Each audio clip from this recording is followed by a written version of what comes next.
Ayan mga kahayop, so meron tayo ditong owl na na-rescue, no? Ayan siya, oh. Ayan, dalawa yan sila, magkapatid.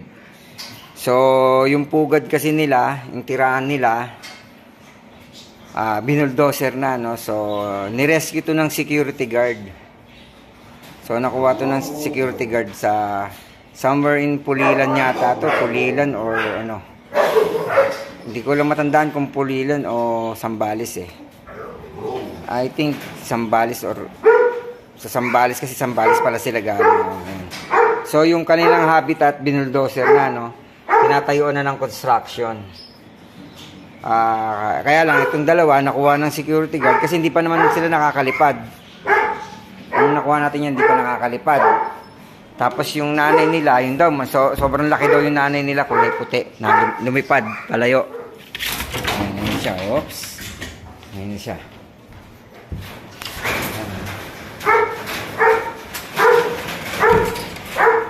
Ayan sila. So, ayan.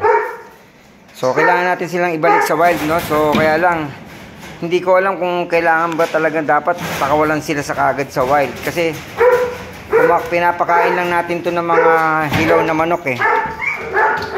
So hindi natin alam kung mabubuhay sila kapag binalik natin kagad sa wild. So dapat yung mga experts sa wild, no, sila yung malapitan natin para maibalik sila sa wild. Ayan, nakita nyo lumilipad na sila, no? Lakas na tumayo, lumilipad na. Ayan, ayan, hanap tayo na magre-rescue sa inyo. Ayan po, napakaganda niya po. Ayan. Napakalaking owl nito, malaking klaseng owl to kasi sobrang laki daw yung nanay nito eh. Sabi ng security guard. No? Kasi masasagasaan din ng bulldozer to kung di kinuha. Kaya ni-rescue na lang din ng security guard. So yan, nilagay siya temporary. Dito lang nga sila nakalagay sa cage na yan, no. So ni-rescue rin natin temporary, dito natin nilagay para mabuhay kasi hindi na raw kumakain, matagal nang hindi kumakain. Ayun pala kailangan subuan. So, natsaga naman nating subuan. Pero ngayon, kumakain na sila ng kusa, sila lang eh. Hinaagisan ko na lang sila ng manok dito, no? Yan, naagisan ko na lang sila ng manok. So, kailangan lang maibalik sila sa wild. Di natin alam kung paano, kung kailangan ba dapat pakawalan na lang ng pakawalan kagad or ano.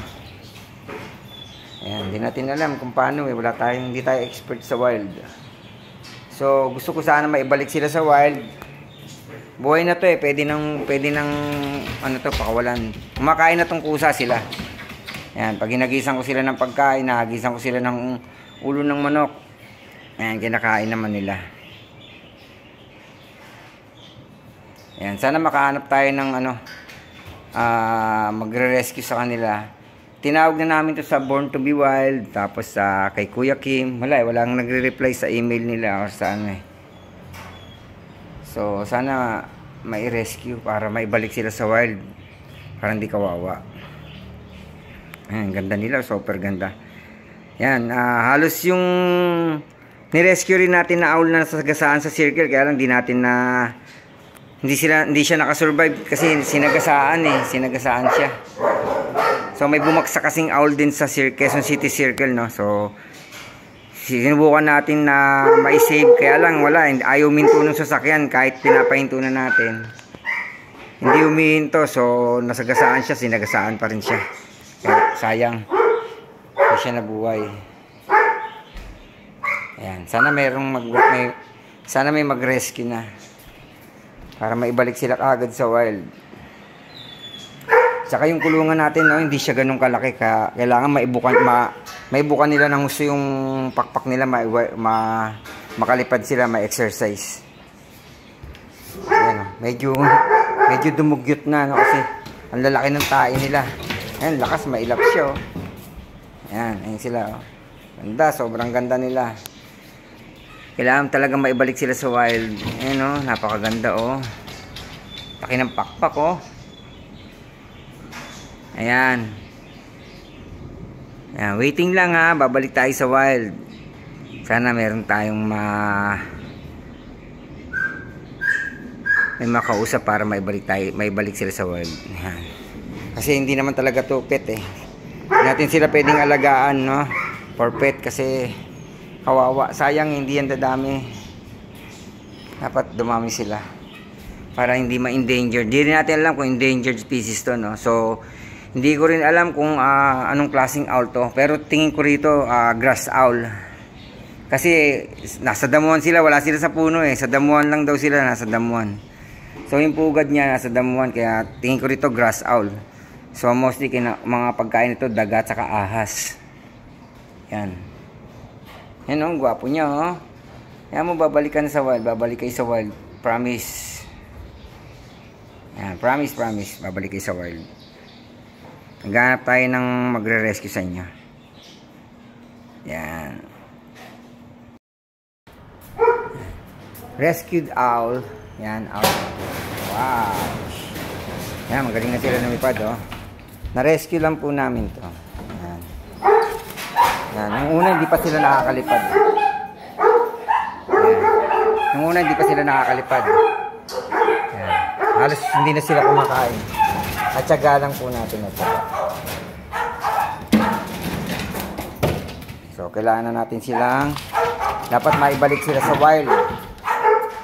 Kailangan po nilang maibalik sa wild. So, naghahanap po kami na magre-rescue sa kanya para maibalik sa wild. Ayan. Yan po siya, napakaganda. Ayan o. Naghahanap po kami ng kukuha sa kanila para maibalik sila sa wild. Kasi sisiw pa to nung nandito, no? Hindi naman ganun kasisiw. Kumbaga baby pa, hindi talaga marunong kumain kasi sinusubuan. Kasi nasira yung kanilang habitat kasi ginawa na daw parking lot yung kanilang habitat. Tinayuan na ng mga building yung kanilang habitat. Kanilang tirahan. Tinayuan na ng building, no. So temporary dito po namin sila nilagay sa bird cage ko. Ayan, kulungan to ng ibon ko pero wala naman ng laman.